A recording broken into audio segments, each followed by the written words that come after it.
आज हम लोग माकियावेली के बारे में चर्चा करेंगे। माकियावेली का जन्म इटली में हुआ था। वो राजनीति शास्त्र का बहुत ही प्रसिद्ध विचारक है। उसको चाणक्य के रूप में, पश्चिम का चाणक्य के रूप में भी जाना जाता है। माकियावेली एक ऐसा विचारक है जिसने व्यवहारिकतापरक राजनीति को जन्म दिया।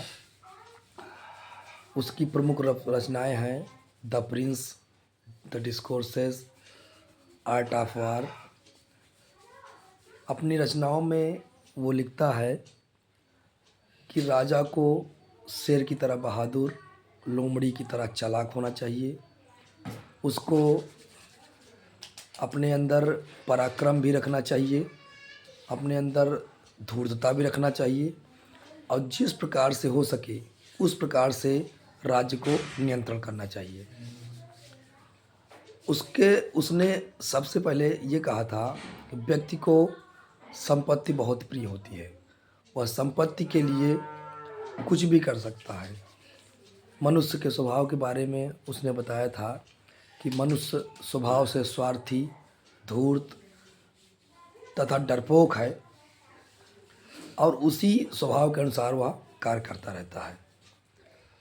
माकियावेली के संबंध में ये भी कहा जाता है कि उसने आदर्शवाद को छोड़ करके व्यवहारिकता परक राजनीति शास्त्र की शुरुआत किया था।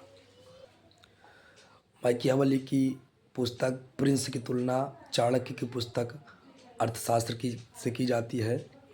राज्य शब्द का सर्वप्रथम प्रयोग माकियावेली ने ही किया था। इसके साथ साथ उसकी सबसे बड़ी विशेषता ये रही है कि वो राज्य और धर्म को अलग करके देखना चाहता है। उसने कहा कि राज्य अलग चीज़ है, धर्म अलग चीज़ है। राज्य और धर्म को मिलाना उचित नहीं समझा है। इसके साथ ही साथ माकियावेली का जो योगदान है राजनीति शास्त्र में, मानव व्यवहार के अनुसार कार्य करने का है। माकियावेली को अपने युग का शिशु भी कहा जाता है। प्रिंस उसकी सबसे प्रसिद्ध रचना है। उसके ज़्यादातर सिद्धांत द प्रिंस में ही दिए गए हैं। राज्य को बरकरार रखने और अर्जित करने के लिए साम दाम दंड भेद की नीति का प्रयोग करना को भी वो कहता है। धन्यवाद।